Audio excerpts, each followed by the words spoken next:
Hi, and welcome to the second episode of Diversity in Leadership, the podcast from Montresor Legal that brings together senior lawyers from in-house and private practice to discuss all issues related to diversity and inclusion. I'm your host, Holte Local, and in today's episode, we'll be focusing on what firms need to think about when hiring lawyers from underrepresented backgrounds and the strategies that they can use in order to retain and promote diverse talent. I'm really excited to be welcoming today's guests, both of whom have been instrumental in driving change at the top of the industry. From the in-house world, I'm joined by Tuvia Borok, the Global Head of Policy and Documentation at Goldman Sachs. Tuvia started his career at a corporate law firm in Canada and gained his degree from Oxford University before settling in London. He spent several years at BNP Paribas before joining Goldman Sachs almost 10 years ago. He has spoken widely about his journey to overcome adversity on various platforms, including TEDx and Forbes, and has won numerous awards for his activism, including being awarded LGBT+ Lawyer of the Year by Chambers in the European Diversity Awards. He is a leadership fellow and has also co-founded the P3 Network, an initiative supporting LGBT+ families. On private practice, I'm joined by Emma Matebalavu, co-head of Global Financial Markets at Clifford Chance. After graduating from Oxford University, Emma joined Clifford Chance as a trainee and spent 8.5 years as an associate before being promoted to partner in 2008. She specializes in real estate finance and has led multi-billion-pound international transactions, whilst also managing 200 people remotely during the pandemic. She was promoted to Head of Finance in 2018 and has won numerous awards, including most recently being featured in the Lawyers Hot 100 list. Thank you both so much for joining us today. To kick things off, I wanted to start by asking you about your journey and motivations to drive change in the industry and why D&I is important to you. Tuvia, perhaps you can start us off on that. Yeah, so it's been 18 years or so for me since I started my career as a baby lawyer. And I will never forget, back then, diversity, inclusion was never talked about. And one of the worst incidents that ever stood out for me was a comment that was made for me in an interview with an American law firm at the time. To just level set, I came from a relatively poor family and had to work full-time in order to put myself through law school. And one of the things that I did in order to be able to fund that was I was a flight attendant at the time and flew Toronto, Tel Aviv every week. So I think that's where I ended up learning great time management skills and how to do things when you're super tired and jet lagged. So I managed to secure an interview with an American firm. I was one of 10 students from Ontario to be able to secure an interview in New York with this firm. And during the interview, I had two white men, which I presume were straight based on the conversation, turn about 5 to 10 minutes into this interview and tell me, you do realize that someone like you will never succeed in a place like ours, and you may want to just stick to flying the friendly skies. It was the most heart-wrenching comment I could have possibly received at the time. You know, I did all the right things in law school. I had published in various legal journals. Despite working full-time, I graduated at the top 10% of my class. And, I realized I was different. I knew that. I didn't think anything said so in my CV. But I appreciate with my mannerisms and various other things, someone could have possibly assumed. I didn't attend any of my other interviews that day and spent quite a few hours crying in the toilet. And I vowed that I was never going to allow that to happen to anyone else again. And so after that, quite proudly, was a squeaky wheel and always very, very out. And, I think fast forward to today, when I look at the fact that statistics show that almost 50% of university students go back into the closet when they enter the workforce, is really, really shocking for me. It's been 2 decades. I think the industry has come so far. Organizations are doing so much to drive diversity, fly flags, have a number of mentorship and sponsorship programs. And despite that, students still fear, certainly from an LGBT perspective, to really present who they are. So I've made it my mission to kind of stand up and go, no matter who you are very, very welcome, because law is a client-focused industry, and different clients need different types of lawyers. Yeah, absolutely. And it's interesting, those kind of stories of adversity that, at the time, probably not the most pleasant to go through, but actually helps you later on in life and drives and makes you more determined than ever. What about you, Emma? What's your story? So I guess mine's a little bit different. I'm from a very small town in Northern Ireland called Ballyclare, and I grew up, I'm a farmer's daughter, my mum's a PE teacher, so law seemed like a very alien thing to me, but I'm kind of, a slightly bookish child, bookish and sporty, and I guess I think I was really fortunate. I've thought about this a lot because people have said, why are you confident to speak up? And I think no one ever told me not to, right? So I think when the teacher said, you should apply to Oxford, I remember saying to my parents, oh, they said I should apply to Oxford. And, my father, who didn't go to university, was like, oh, okay, that sounds like a good idea. Why not? So I did. And then when I got to Oxford, I studied French law in Paris for a year. I've always loved to travel. So when I was a teenager, I guess I did say to my parents, I'm going to go off to Germany when I was 15 and 16. I'd go and work other countries. I love languages. So when I thought about choosing a law firm, Clifford Chance had sponsored my year in Paris. It was an incredibly diverse firm, super international. So I was like, well, I'm going to go to the firm that is the most diverse, the most global I can find. And the thing I loved about Clifford Chance, and I still do, is there was no type. No, we don't have a type. There is no type. Some of the other firms I interviewed at, they were like, oh, you went to Oxford and you played rugby and you got a blue and we know your friend who's doing really well. And I was like, well, don't hire me because of that. Like, hire me because you think I'm a good candidate and you've tested that. And so Clifford Chance had some crazy full assessment day where you had to build bridges out of straws. And I perversely thought that was a much more meritocratic entrance system. So I like to go for the thing that's not necessarily the same as everyone else. I've always liked that. And then in terms of why it's so important to me as the practice area leader for our financial markets team here in London, I'm a passionate feminist. I'm a mother of 2 kids. I've been hugely supported throughout my entire career by a range of role models, not just female partners, but male partners, people of different shapes, sizes, colors, backgrounds. And I think, diversity of thought, as Tuvia said, is the most important thing that we can bring together. So different viewpoints, different experiences. It's really fun. It's really interesting to meet people in our team here in London. We've got people from Portugal, people from the Ukraine, people from Australia. And I love that as a working environment. And, I want a law firm's a little bit like a sort of extended family. It's like a big community, and I want everyone to feel welcome here. I want everyone to succeed. And from a business perspective, clearly, I want the best talent in our firm. I think we have it, but I also want to particularly promote and retain talented individuals. And I really, really passionately don't want anyone to be turned off for the wrong reasons. So I really do. I know there's not necessarily a meritocracy or a level playing field, but I really, really want within Clifford Chance to see if we can try to create that and support people as much as possible. And I guess lastly, I think I grew up in Northern Ireland, I guess.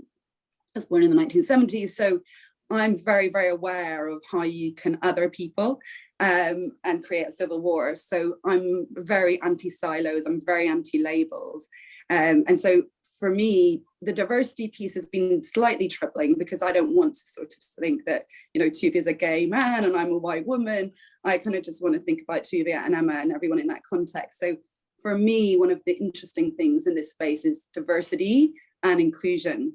So really thinking about bringing people together, but acknowledging that they have different, backgrounds and understanding what that might mean for them, but equally kind of trying to bring everyone together. That's me. How do you think the kind of prospective candidates can tell the difference? Between the companies that are truly serious about the D&I? That's a great question. That's a really great question. And the ones that are just kind of paying lip service. Yeah.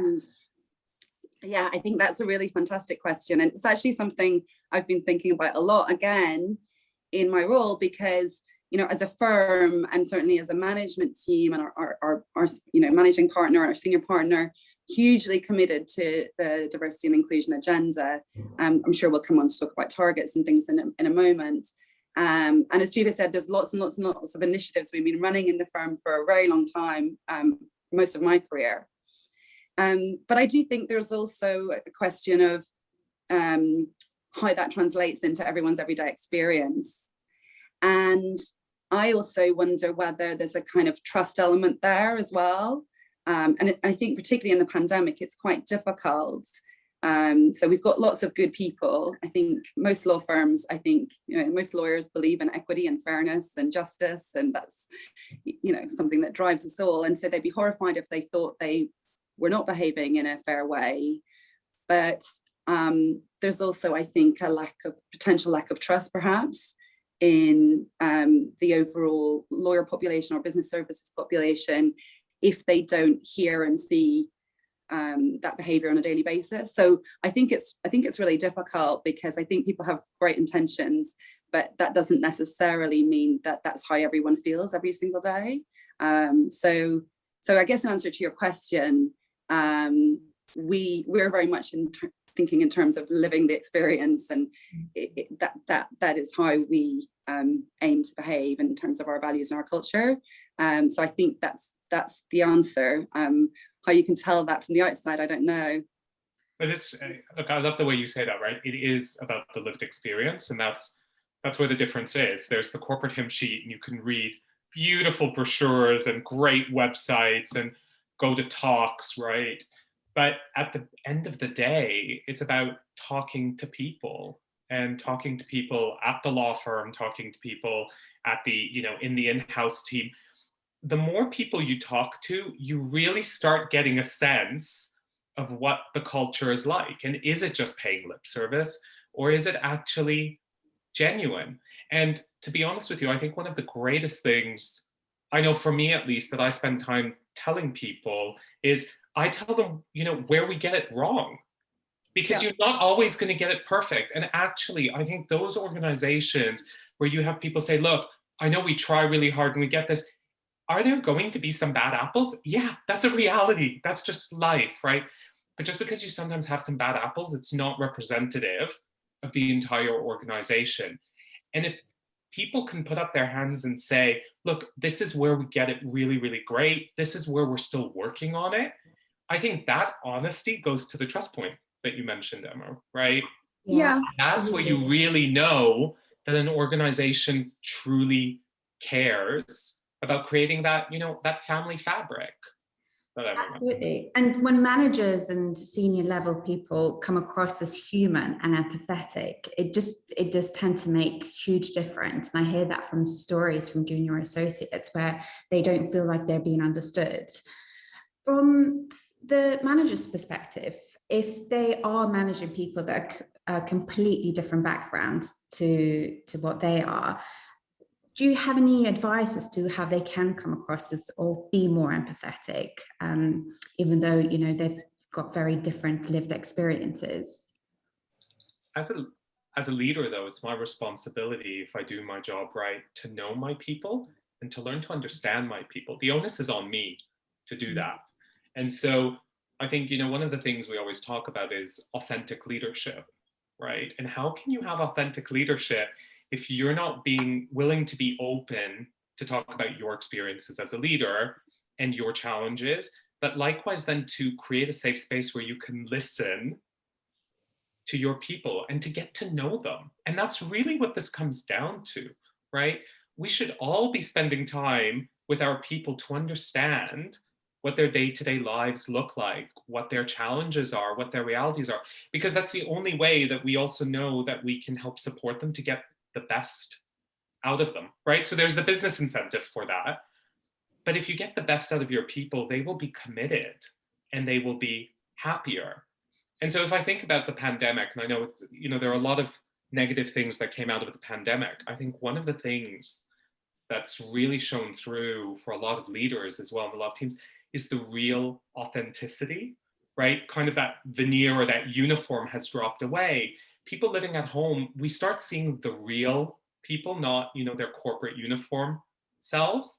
And you find that a lot of leaders and managers have spent more time talking to their people because of a function of the environment, to be able to get through and to share some of the challenges that everyone's been having. And so it comes down to that understanding and having a real conversation. And to be honest, I think that's one of the things that's historically scares people sometimes, to really have a real conversation, sometimes hear things that might make us uncomfortable, but I think uncomfortable is a good thing. Yeah, and one being completely vulnerable as well. I mean, I think we find it slightly more difficult in some ways, because I think in the pandemic, one of the things that many partners have said to me is they really miss just being able to pop in, like put their head around someone's door and check that they're okay. Just do that kind of floor walk in the evening, see who's here, make sure they're okay, see if they need some help. People going for dinner together. I think the camaraderie that the teams have, that's been quite difficult. So for me as a leader, it's harder to see on a day-to-day basis how people are doing, remotely, and that's been difficult. And obviously people have had to deal with all sorts of personal challenges in terms of caring for elderly parents and children, and so there's been a lot going on in people's lives. And now that we're back in the office a bit more often, I find out that someone who hadn't worked with recently got engaged. So there's a lot of things that, you don't necessarily pick up in a virtual environment when you're not sort of working immediately with that individual. But I agree with you, generally speaking, Tuvia, that the personal relationships are the glue that hold the firm together. And I think, to the point you asked, I guess it seems to me that it's also about expressing that publicly a bit more. I think a lot of people, again, are good people, but have they been sort of vocal in their support or their active inclusion? And I think, if you think about partners in particular, because I guess we're kind of the middle managers in this piece within a law firm, there are a lot of demands on partners' time. They're winning business, they're executing business, they're managing teams, they're billing, they're thought leading. So they have many hats.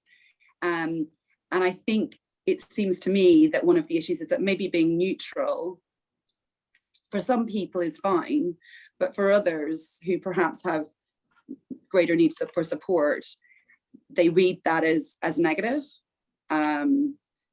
So I don't know what you guys think on that, but it's something I've been grappling with a lot, how we kind of become more open. And I think, to be honest, there's been a massive generational shift in that dialogue, and it's become more part of the corporate environment than it was when I was a trainee, which I think is a good thing in some ways, but I think it's harder for some people to respond to.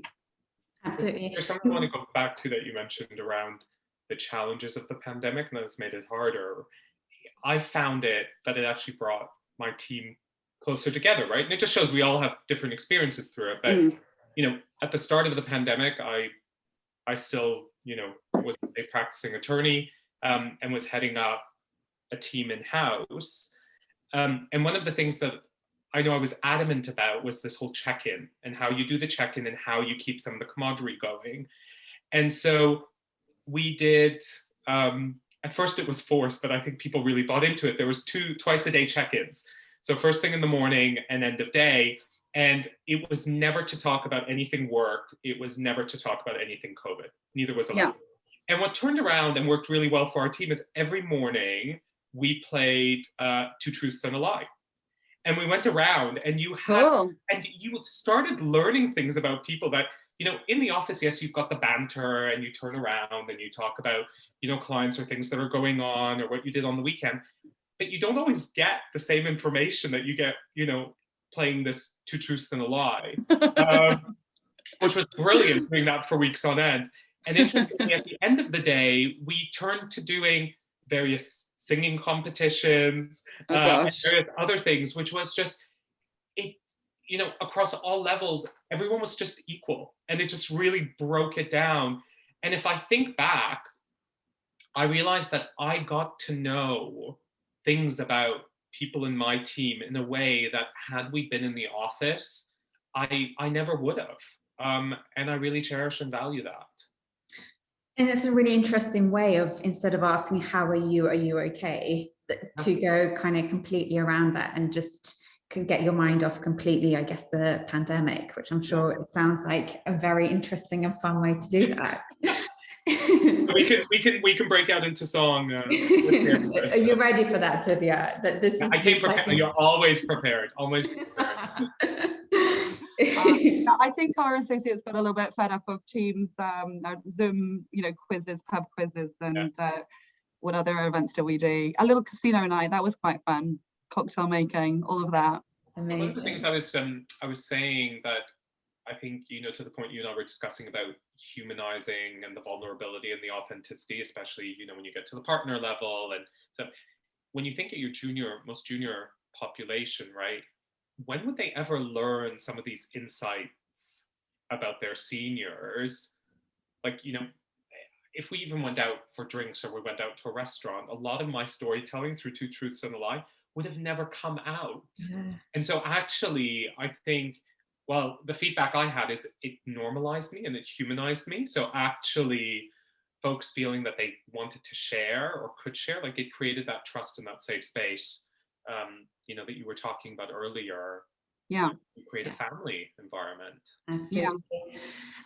So I guess in terms of taking it back with regards to the hiring process and attracting talent, what do you think interviewers need to be mindful of when selecting candidates, and how can they best address unconscious bias? Tuvia, perhaps you can take that. Yeah, look, I think unconscious bias, let's be very clear, is not someone intentionally trying to do something bad, right? And I meet a lot of people who are in shock when, after the fact, they realize they might have, you know, you point out, oh, did you realize you said something and it could have been offended? And they would have never known because they're not ill-willing, right? So, you know, there are some interesting things that we've done at Goldman, you know, which I'm really proud of from a LGBT perspective, at looking at some of our internships, which is that we brought in interviewers that were members of the LGBT network. So they were either LGBT themselves or they were allies to the network. So they were very well versed and attended. So and given everyone's voice is a valid voice through the interview process, actually selecting a broad range of interviewers from the network meant that it was one way for us to possibly look at addressing potential unconscious bias. You know, is somebody going to look at an interview candidate and go, ooh, some of their mannerisms, or, you know, their hairstyle or the way they dressed? You know, the assumption there is that for members of the LGBT network, whether they themselves identified as LGBT or they were allies, that was already a bit more normalized, so it wouldn't phase. Through some of the hiring that we did, you know, on dedicated programming, candidates had already come out by applying through an LGBT stream. And so actually took away a lot of their fears and their pressures of, am I going to be found out? Do I need to come out? How are people going to react? When in fact, actually the comment was, we want you, right? It doesn't matter that you're LGBT. This is a dedicated stream in to talk to you, to interview you, knowing that you're LGBT. So forget about that. That shouldn't be a concern. So that was, you know, one way that we've done it. And I've seen that work really, really well across varied programs, whether you do it looking at, you know, socioeconomic diversity or other things. Because the other thing that interviewers are then doing is they're comparing like for like, right? Which helps as well. And so you don't end up in a situation that you are looking at somebody who is more socioeconomically diverse and comparing them to someone who both of their parents work in the city, both of them partners at law firms. You know, they will present very differently. And so you want to level that interview. Yeah. I think that's right. I mean, within Clifford Chance, we've run our trainee hiring scheme has been CV blind for quite a while now. I think we're one of the first firms to do that. So we're very much focused on the partner and associates interviewing the candidate, doing it through a very structured interview. So we find that using structured questions and also having kind of, a situational kind of structured question that people prepare and then work through is a much better way of interviewing than sort of an old style chat where people sort of discover that they had something in common, or they went to the same university, or they know they have more I guess touch points which make them feel more comfortable with that individual. So we moved away from that a long time ago. Maybe, as I said at the beginning, when I was tested, it was all very much based on certain skill sets. So we think that's incredibly important. To Tuvia's point, one of my favorite interviews that I've done in the last few years, I hope he doesn't mind if I say this, was a lateral associate who joined us, who had been at a previous law firm and then had been in house. And when I asked him why Clifford Chance, he said, well, I just absolutely love your LGBT network. I've come to lots of your events. I think, Clifford Chance is, and, he told me about himself and his background and various people he knew. And so, that's also great. So I think a lot of the stuff that we do in this space is helpful. So I guess from my perspective, attraction and recruitment, I think, are less of the issue than perhaps retention and promotion, which is probably where looking at partner candidates in particular, that's a huge focus for us. And what do you think the challenges are in kind of integrating and developing potential kind of the underrepresented lawyers into firms like CC and Goldman Sachs? I don't say, I don't know if you think, I don't think the initial integration is the problem, right? I think the entry is always great, and there's a lot put around that to make it work. For some reason, there seems to be a divergence then through someone's career trajectory.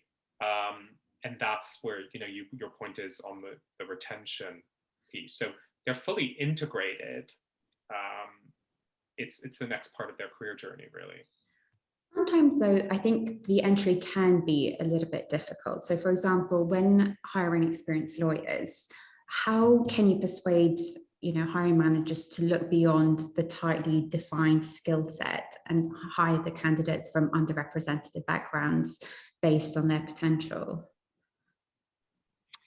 I guess, I guess we have sort of two main routes into the firm. When you're hiring associates, qualified lawyers, a lot of that is to do with skill set, right? And it's got to do with relevant experience. So that's more difficult. We are very open geographically. We're very open to people from, different jurisdictions, different qualifications, but, they need to have a very strong interest in the area of law that, we do, and preferably relevant experience in that area. I think at the graduate level, I think, again, we are not, we don't have any kind of, prescriptive university or background route into the firm. So I think we're pretty open on that, and we work with a lot of organizations like RARE and so on who, help support people from different backgrounds into law. Because one of the things that I always think, particularly about somewhere like Oxford or Cambridge or Clifford Chance or Goldman Sachs, is that we can only look at the people who apply, right? And if my school hadn't suggested I applied, I wouldn't have applied. But if I'd gone to a school where they said, oh no, definitely don't apply, they won't take anyone like you, you won't fit in there, they don't like people from Northern Ireland or whatever, then I wouldn't have applied. So I do think there's a big point around encouraging and supporting, but I don't necessarily think that in terms of when someone turns up on our doorstep, we would necessarily assess them differently, if that makes sense. I think the lateral point's an interesting one, and the managers that get it right are the ones that sit there and, yes, skill set's obviously key, but then it goes to, are they going to be a cultural fit, right? And in organizations like CC and in organizations like Goldman and in others, right, culture means different people and different perspectives and having those voices, right? And yes, I think there may be opinions from the outside as to what we as organizations maybe like. But the reality is we do have very strong cultures and, you know, fabrics. And so that diversity piece is actually really, really important, because, you know, and I love the way Emma describes it as a family. I always tell people, you spend more time with your colleagues a day than the people that you choose to spend your life with, you know? And so you want to make it a great working environment. And then if you add all of the pressures and the stress of the hours that you keep, especially in private practice, right? Because it's so much more cushier in-house, as they say. You know, working under the stressful situations and late into the night and whatnot, you need to be able to work with people that you're just going to get on with, right? And that no matter how stressful a situation is, you can have a good laugh and have, you know, de-stress. And so it's, I think a lot of managers now are very, very focused on not just the fact that it's a skill set, but that the people are going to gel and work well to create a great working environment. And let me front run that I suspect you may say that not every organization is going to be like that, right? And there will be managers who don't think that and only will hire, you know, in their own reflection. My comment always has been to diverse talent is, well, if that's the case, then why would you ever want to go there anyway? Because it's not going to be the type of place that you're probably going to thrive. So if that's the culture, just that's not the place for you. And that's okay. Go be somewhere where you're actually going to get to grow and flourish and be yourself. The problem, though, from sometimes from the candidate's perspective, is there's not enough organizations that represent them or the lead in organizations. I mean, it's obviously changing. It's going at a very slow rate, but we obviously have so much more work to do. And in terms of kind of the criteria that we can use when measuring how managers are developing talent so that, you know, more diverse people are going up through the ranks, what can we use for that? And when and how should managers be rewarded? I think for me, I think it's all of the things we've said already about knowing your team and supporting them. I mean, the thing about lawyers in private practice and, you know, in Clifford Chance, and I'm sure many other firms, is it is a stereotype that we're all insecure overachievers, but there is quite a lot of truth in that.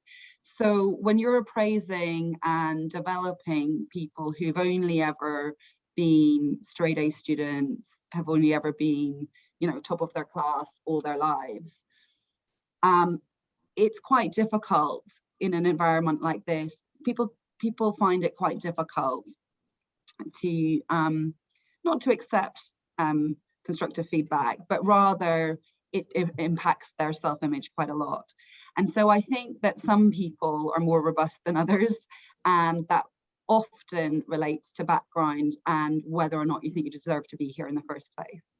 So I'm not going to talk about imposter syndrome, because I personally have always thought surely everyone feels that way. So I know it's now a big theme and we have lots of talks about it, and we've had them at CC and everyone's like, oh, you know, and I've just always thought, well, I'm pretty sure all lawyers have imposter syndrome, because you know, there are people who are always striving to be better and you know, maybe don't feel they're worth it. So the thing I in particular want to say to young women or people from ethnic minorities or from, you know, LGBT backgrounds is, you know, you're worth it. And, you know, go with the L'Oreal slogan, you're worth it, you're worth it, you're worth it, you're worth it, you can do it. You know, there's no such thing as can't, you can do it, you can do it, you can do it.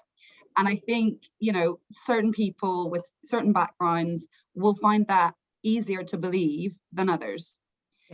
And ultimately, you know, becoming a senior manager in a business and becoming a partner in a law firm isn't just about your legal skills, isn't just about your communication skills. It's also a little bit about your drive and ambition and your self-belief.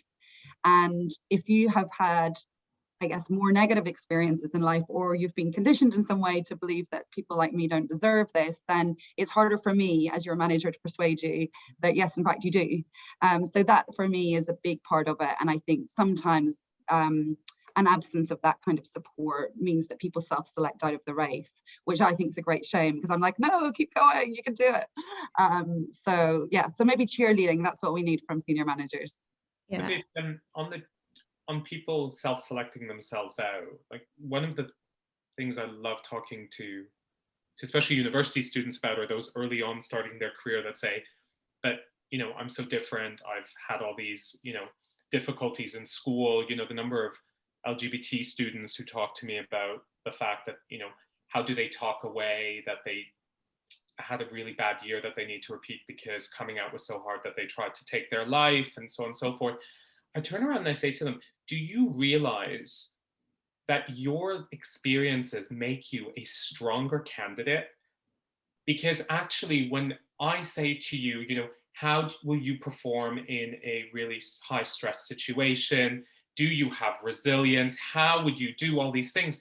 Actually, those that have had to overcome whatever adversity they have actually have lived experiences that make them stand out. And that those are transferable skills that they will be able to bring into the workplace that'll make them brilliant lawyers and help them to be more resilient. And so one of the things that I really want is for people to change their own narrative and actually own their bruises and whatever negative things they think stand in their way, to actually go, this is what is my unique selling point, and this is what makes me such a great hire for you, and this is what makes me stand out from any other candidate that you're going to see, that you can't possibly say no to me because I'm awesome for this.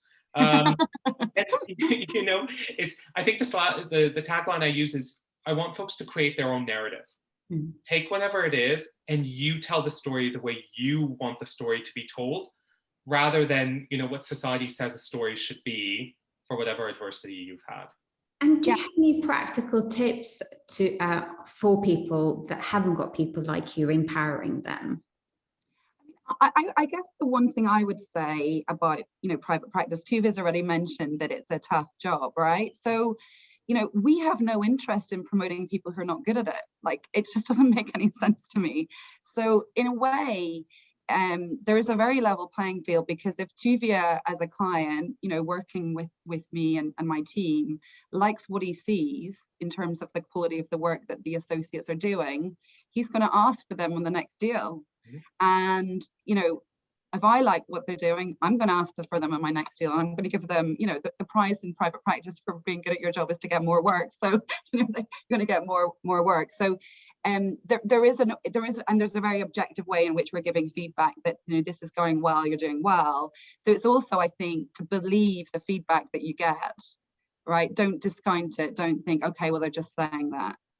It's still obviously the case that I'm a female and you can't have children become a partner. Well, I saw that in some feedback, a few weeks ago, and I was like, how can people still think that in 2021? Literally look around the firm, it's objectively not true. So why are we creating this narrative which is just incorrect? It's just not true. And so I think, try to push out the Daily Mail, try to push out all the other society, messages that are coming to you as to what a law firm partner in private practice looks like, and what you can contribute, and just focus on actually, did I do a good job on this piece of work? Yes. Were they happy? Yes. Did the client like it? Yes. Did they come back? Yes. Did someone say you should think about partnership? Yes. Well, then why would you not believe that? The belief is a really important one. It's, why should others believe in you if you don't believe in yourself, right? If they see that you're doubting yourself, they sit there and going, well, why am I cheerleading for you? And why do I think you are the right candidate? Do you know something that I don't know? Because if you're not willing to believe in yourself, then why should I, right? Like, I think that's a really important piece. I don't know, though, because from a gender perspective, women tend not to. So I have all, at every level, they slightly do hold back. So I think it's, and maybe not everyone, obviously this is a generalization, but I think they find it hard to accept the praise a little bit.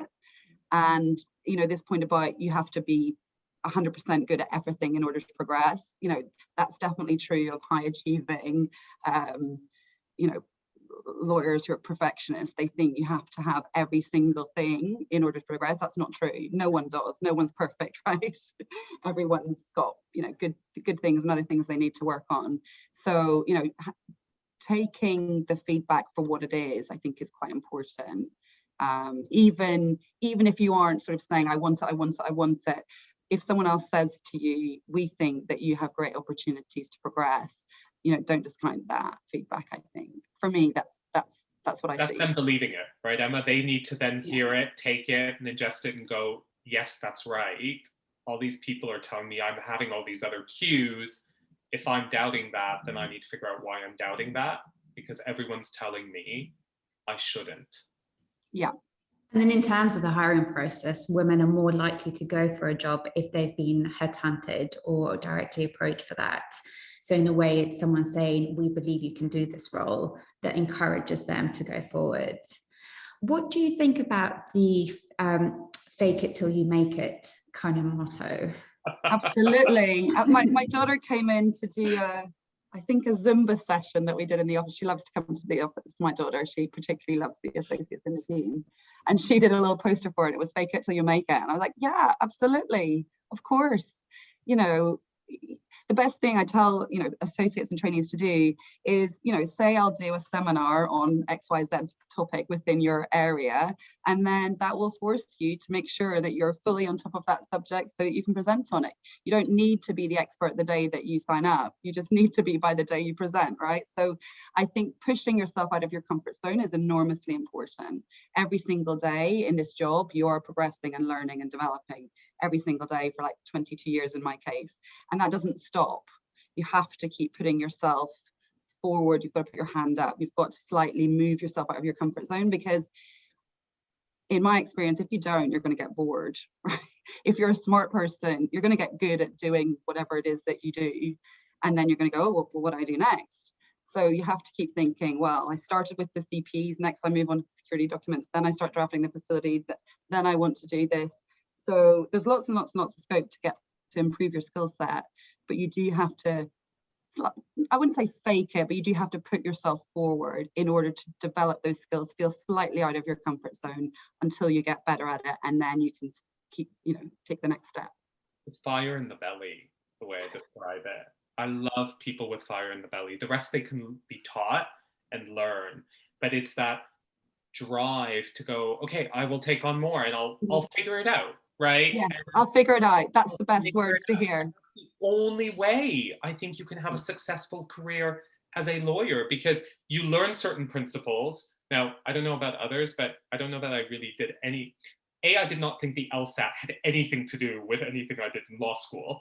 And then, a lot of my law school exams, I'm not sure any of those kind of carried over to when I became, a securitization lawyer or a derivatives lawyer. Like, nothing really applied. And at the end of my attorney career, I don't know that I practiced law. I was really good at drawing boxes and arrows and following cash, really, right? So we love a structured chart in securitization too, as you know. But at the end of the day, there were certain principles I was taught, and after that, it was okay, I will figure this out. Like, I can't be scared by this. I'll do it somehow, right? I'll ask somebody a question. I'll get some guidance. It'll be okay. And I think that being scared is actually a good thing, right? Yeah. That's what people sometimes shy away from, or, maybe you described it as people feel that they always need to know it. You can't. Yeah. Because the next deal or the next transaction or something is not going to be 100% the same. And Tuvia's going to ask you a really difficult question that you haven't thought about before. So you should feel the fear and do it anyway. Yeah, it's so true, so true. And one of the things that we particularly value, because, I also think all of these careers are for, a long period of time, right? And the thing that's going to get you through is the resilience, which I agree with Tuvia, you really develop in periods of adversity. So for me, that was the financial crisis. I was lucky enough to be made partner in 2008 when I was heavily pregnant, and came back as a new partner in 2009 when all my clients in all the banks had either been fired or the bank had been nationalized, and there was no securitization. If you watch The Big Short, it was all our fault. So that was a pretty difficult period of time. And if you can kind of pick yourself up and build a business case from that, very difficult time, then everything else seems relatively straightforward. So I do think tough times are good for you. Like a good recession is good for transactional lawyers, and teaching them, you know, how to think about their documents next time, and you know, what matters in a restructuring, what matters in a distress scenario. And it's the same for you personally. You will get different skill sets at different points of your life, depending on where you are and what's going on. So yeah, so sometimes it's a bit uncomfortable, but it's very rewarding if you can then look back and see, well, yeah, I survived that, and actually I've come out with some new skills that I didn't used to have. Were you really? So versatility though as well, the versatility is, you know, the thing that upsets me the most, because, you know, securitization and real estate finance are not taught in the syllabus of most law schools. So most people arrive having, you know, knowing what litigators do, knowing what a court is, but having no idea what we do whatsoever. And, you know, the worst words for me are, oh, I've never done that before. I'm like, no, because you've been here for 6 months, so we don't expect you to have done. We expect you to be bright and versatile and willing to give it a go. And obviously lots of people are and do. And what about the organizations that have a real lack of senior lawyers from diverse backgrounds? What can they do to motivate and inspire junior lawyers from underrepresented backgrounds to join them? Or can they? I don't know. Do you know the answer to that one? I think it comes back to the honesty and the trust that Emma and I were both talking about, right? And I've seen some organizations turn around and tell candidates going, look, we know we don't get this right. We know we need to work on this, and we really want to work on this, and we hope you'll be part of that journey, right? How much better than that open honesty can you get? And if the top of the house, if the leadership teams are willing to turn around and say that, that should make someone feel really comfortable going, look, they genuinely care because they're willing to admit that, and they want me to be a part of that change. I think that's really empowering. Yeah. I think there are some that you shouldn't shy away just because they haven't gotten it right if their intention is genuine. I agree. I mean, one of the things, you know, when you know, reporting became mandatory in the UK, that we sort of did proactively was disclose all of our statistics, not just sort of employee statistics, but gender by partner, and we now do it by ethnicity. And you know, obviously some things people have to self-identify, so some of the statistics are not completely accurate, but we've tried to be as transparent as possible. And I think that is really important, because you know, those reports are kind of always a year old by the time you publish them, so it's quite hard to accelerate change in those reports, because they're pretty historic by the time they come out. But I think people acknowledging where they are and where they're aiming to get to is really important. Yeah, absolutely. And in terms of kind of the retention and promotions, what are the initiatives that you've seen that have been particularly effective? What are your favorites, Tuvia? Yeah, I think my first thinking is I think the best thing is to not try to do a one size fits all model, right? So you know, in the LGBT construct, I hear organizations talk about what they need to do for people who are LGBT, and you know what they think the struggles are in our careers and whatnot. And to be honest with you, yes, you know, I'm out and very proud and very vocal, but I wouldn't say that's my biggest diversity challenge. And for me, actually, it's the fact that I'm a single parent. And so sometimes when I hear that there's these initiatives, and same, you know, when I hear we've got great program for women and we will support all women and we're going to roll out this coaching and this, or, you know, this training program. And I turn around and go, you've done this broad brush approach that's supposed to apply to everyone, and you have forgotten about the fact that everyone's an individual, and you have almost stereotyped them in certain respects as to what they need. And so, and maybe it's not the women you need to fix. But how can organizations have that individualized approach when they're, you know, when they're global, like Goldman's and Clifford Chance? That comes down to the leaders, right? And that comes down to good management, right? Top of the house, I think, needs to be supportive and say that we believe in authenticity. And I believe I think talking about diversity is the wrong thing, because I think we need to talk about authenticity, because then you include everybody. Everyone's got something different that they need to have unlocked to make them succeed, right? So I love authenticity over diversity. And then it's incumbent on me and managers to then get to know your people and understand their challenges and what's going to bring out their best, and to help them succeed and where they think their challenges are. Because then you, as their manager, as their leader, can help support and see their perspective. You can overlay what you think, and find the right path for them, right? But look, that takes a lot of time. Like, let's be honest about that. And we sometimes automatically think that just because someone becomes a subject matter expert and becomes more senior, that means they're going to make a great leader and a great people manager. And that's not the case, right? And so Right. I think spending time, one, really figuring out who are good people managers and understand how to develop talent, and then giving them support. And one of the biggest things I think to give them support, especially in the legal industry, which doesn't happen, is give people the time and the headspace to be able to spend that time with their people to help develop that. But with deals coming down and the pressures and having to find headcount efficiencies and billable targets, I'm sure for partners and associates, that's not built into the model right now. I was just going to ask, how can firms balance that with commercial needs? Well, I mean, to me, it is a commercial need, right? Like, the commercial need is to retain the best people and promote them. So for me, that's, we have sort of 5 limbs to our strategy, and one is, the best people and so talent. Like, we don't have any other resources. We're not a bank. We don't lend money. We only provide legal services.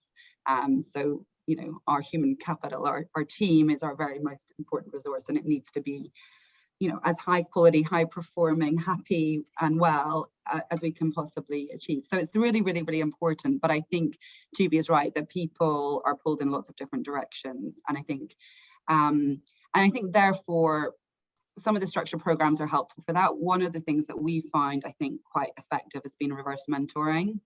And we run a number of different reverse mentoring schemes with our various inclusion groups. And I think that has been helpful for senior leaders to start to understand the lived experience of some of the minority communities within the firm. So that, I think, is pretty effective, because it's, as Tuvia said, it's about the personal relationship. And that, to your question, in terms of large organizations, that means it's not necessarily the partner in your group. It doesn't mean that everyone has to look like you, right? Because then we wouldn't be diverse. If everyone found their kind of mini me and mentored them, then that would be a pretty odd place. So it has to be sort of all of us, and people, as they're going through the organization, need to be able to find a number of role models and a number of mentors and a number of sponsors for different aspects of their career. And so, yeah, so reverse mentoring has been quite effective. I personally, when I was a younger lawyer, did used to go to lots of talks and events, and I don't anymore. I think as I've become more senior, it's also about putting your hand up and speaking up and speaking out. So for me, and I think many of our allies within the partnership, is about being a vocal ally and a vocal supporter and a kind of vocal role model, where hopefully that's more impactful across a bigger range of people, as well as the interpersonal relationships and the reverse mentoring. I think you said something that really resonated with me, Emma, around it doesn't have to be someone that looks like you, right? And for the longest time, when I was more junior, I felt that the only people who could mentor me and that I needed to have was to see another gay man to do it, right? Because otherwise my comment was, nobody else will understand me, no one else will understand my journey. So, they can talk hymn sheet to me, but that's not really going to be of benefit because they don't understand me, right? And I can assure you there were not a lot about gay men, that were lawyers. But as I got more tenured in my career, I actually realized that the best advice I got sometimes was from the straight white man. Sure. And call them out, because actually I would go and have a conversation and go, look, this just happened. This is how I feel, and share my perspective. And then they would turn around and go, okay, I hear you, but what I'm hearing is the following.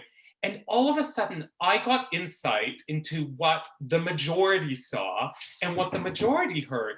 And so actually, if I wanted to be strategic about it, to figure out, right, how am I going to continue climbing? How am I going to continue growing? How am I going to, embed myself within the majority? I just heard the secret sauce, because I heard from them what they see and what they hear, and actually, what do I now need to do to make sure that I connect better with them? So, I'm a big advocate now for, yes, there's real value to sometimes seeing role models that are, look like you, so you can see that it can happen. But from a mentoring perspective, actually go from someone that is the complete opposite to you, because that's the most empowering thing, I think. I totally agree with that. I absolutely agree with that. The people who've supported and sponsored and mentored me have been mainly white men, and lots of great female partners I've worked with over the years, many of whom have supported me and mentored me at different stages. But the people who ultimately put me up and promoted me to partnership and continue to still support me, don't have the same lived experience as me. But on the other hand, I think at Clifford Chance there are thousands of different lived experiences, and I will never be able to understand every single one, but I will be able to look for parallels and things that we have in common. And of course, law is a very small world, so there are many of those. One other thing that I think, I'm seeing a shift on, and we talk about mentoring a lot, right? And I think mentoring is the mentor doing a lot of talking, and the mentee doing more listening. Whereas I really love, especially I think for diverse talent, as we think about their retention, their career progression, I love the idea of coaching, because coaching is so different, and the dynamic is different because the coach actually listens more and prods and asks questions to help direct. And so I think one of the great things, especially for diverse talent, is to start being open to having coaches that show them that perspective and challenge some of their thinking. And I think through that, you also start seeing certain talent stay much longer. I think that's a really, really interesting point, because actually, law in a private practice law firm is an apprenticeship model. That's what, we tell our people. It's all about learning by watching and sharing an office and doing and working on deals together. And you're always assimilating behaviors, and not from one person, but from many sources. And the people who progress are the people who really listen. So, to Tuvia's point, I think your supervisor, if you're a trainee, your supervisor, if you're a junior associate, the senior associate, if you're a senior associate, the partner, they're coaching you every day in real time. And then people say, oh, I didn't get any feedback. Like, well, you're getting it all the time, 24/7. You just need to, you listen. And when someone suggests something, you think, okay, and then you start to, learn. Because often I think people get messages and they say, oh yeah, that's a good point. And they continue doing exactly what they were doing before. And I think this is also true in the diversity space, right? They hear you, but they don't listen. And therefore, because a lot of these feelings are very deeply ingrained in people. There's a lot of life that happens before you arrive at Clifford Chance. And so we just need to understand that, I think. Yeah. And don't discount. I think that's key, right? Don't discount some of the feedback. To your point, people hear it, and especially if you're diverse, you sometimes go, I'm going to wash that off because you don't understand me. And so I don't want to hear it because I have a different perspective, and so you're wrong. And so you close yourself off from that growth. And it's a hard thing to do. Look, I will put my hand up, and there were many times I was really stubborn and just... I can't believe that, Tuvia. And wouldn't take it. And it was only once I really, to Emma's point, started listening and actually going, why? I wanted everyone to understand my perspective, but it was so easy for me to discount other people's perspectives because I said, well, you couldn't possibly understand me. And so how can I want to be understood and listened if I wasn't willing do the same. Yeah, and I think the listening point goes back to trust. Mm-hmm.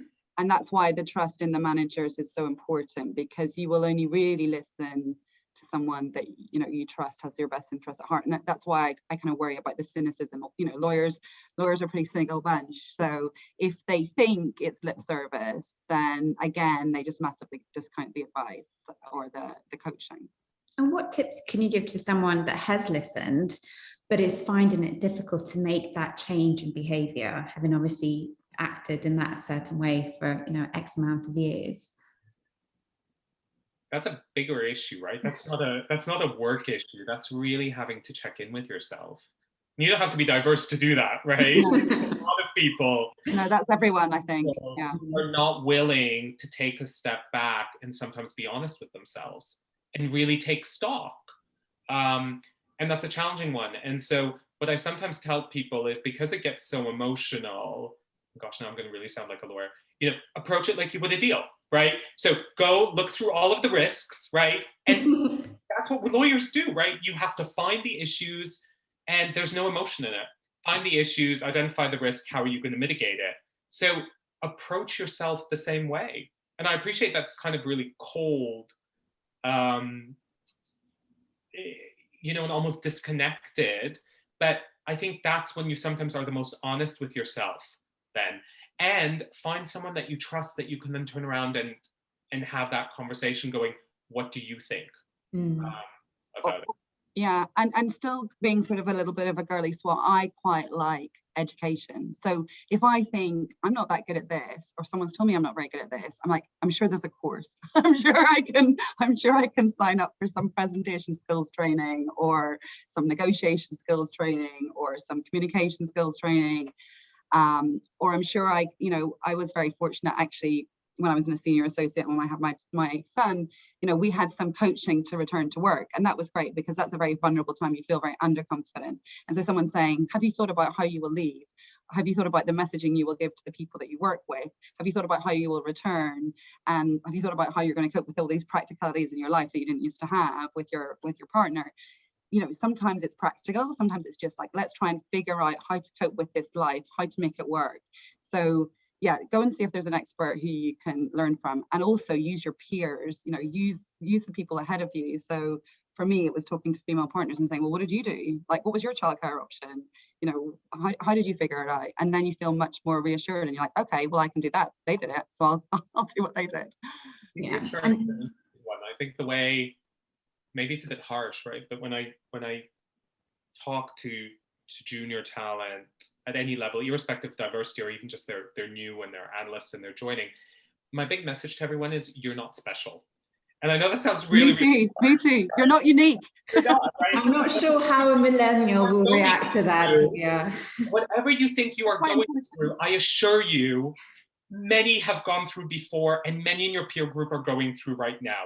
Whether it's because you're just starting out, or whether it's gender, or whether you think it's because of your sexuality and whatnot. And so your network and your network of peers is so key, because when you then talk to others and go, oh gosh, I just got told this, and I've gone to the bathroom to cry because I don't know I'm going to handle it, right? You start hearing that everyone else is going through the same thing, and there's a real power in that. So whatever you are going through, I assure you, many of us have gone through it before, and many are going through it. It doesn't mean that it's right, but don't feel singled out, which is sometimes, I think, one of the crosses people bear. Yeah, and how have you developed your network, Tuvia? Has it been kind of intentional, or has it been kind of organic throughout the years? I think it's just happened. I'd love to say that I was really calculated and strategic about how to do it. I didn't understand networks. I didn't, 20 years ago, no one really talked about the power of a network. Or if they did, I wasn't listening. And so I think over the years, I've just opened up to great people that I've met, that I then feel I can pick up the phone to, right? And Emma will know, there are many times I've called her and said, can we just have a chat for a moment, please? And this is what I'm thinking. And, use people as sounding boards that I have met that have, inspired me.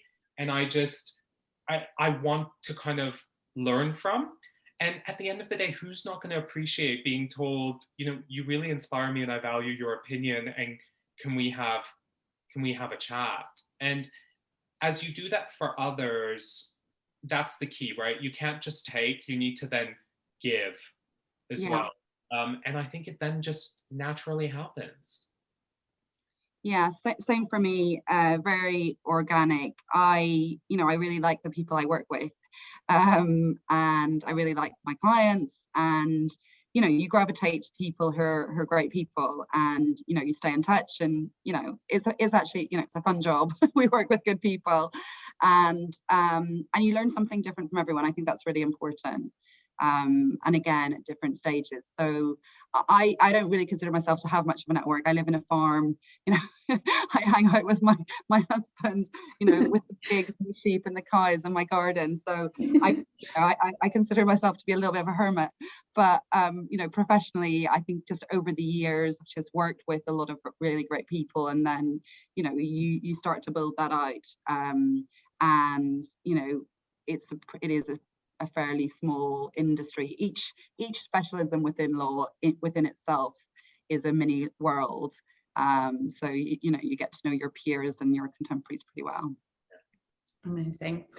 Well, thank you both so much. There's been so many interesting points and lots of food for thought. So thank you again for taking the time to join us, and see you next time. Thanks. Thanks. Thank you. Bye-bye.